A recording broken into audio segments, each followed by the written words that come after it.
सभी को मेरा नमस्कार। इस शॉर्ट वीडियो में हम स्टडी कर रहे हैं हार्ड मानिया के लार्वा स्टेज की। हार्ड मानिया के लार्वा स्टेज को हम बोलते हैं टेडपोल लार्वा, जिसका स्ट्रक्चर आप स्क्रीन पर देख रहे हैं। इस डायग्राम के थ्रू आप हार्ड मानिया के टेडपोल लार्वा की स्टडी कर सकते हैं। क्या पूछा जा सकता है? इसका स्ट्रक्चर टेडपोल लाइक इसलिए है क्योंकि ये फ्रॉग के टेडपोल लार्वा से मिलता जुलता है।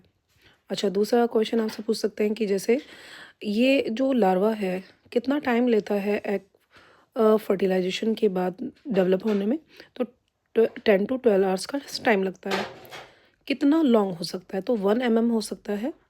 अब देखिए 0.3 mm तो इसकी हेड होती है और 0.9 mm इसका टेल जोन होता है। विड्थ कितना होता है? 0.3 mm होता है। हेड वाले जोन में क्या क्या स्ट्रक्चर आपको याद रखनी चाहिए?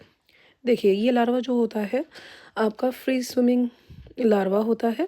तो स्विमिंग करते वक्त बैलेंसिंग ऑर्गन क्या होता है?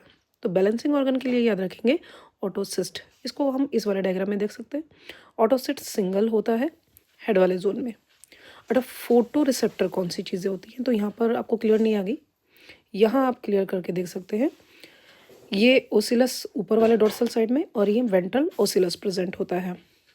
अच्छा, हेड जोन में मोस्ट इंपॉर्टेंट चीज़ आपको याद रखनी है एडेसिव पेपिली।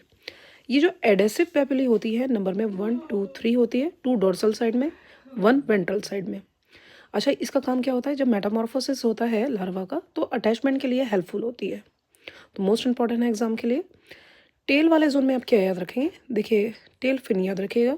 टेल फिन जो होती है वो टेस्ट के थ्रू बनाई जाती है। टेल वाले जोन में आपको नर्व कॉर्ड एंड नोटोकॉर्ड दोनों नजर आएंगे। तो इस तरह से आप याद रख सकते हैं कि जो एसिडियन लार्वा होता है उसका क्या कैरेक्टरिस्टिक्स हो सकते हैं और कौन कौन से पार्ट का क्या क्या वर्क होता है। देखिए एडिशनल में तो आप याद रखेंगे हार्ट होता है। नेक्स्ट आप याद रखेंगे एंडोस्टाइल प्रेजेंट होता है, स्टिग्मेटा प्रेजेंट होता है, इनका नंबर 6 होता है और पूरी बॉडी जो होती है टेस्ट से कवर होती है। आई होप कि आप लोगों को ये चीज़ समझ में आई होगी।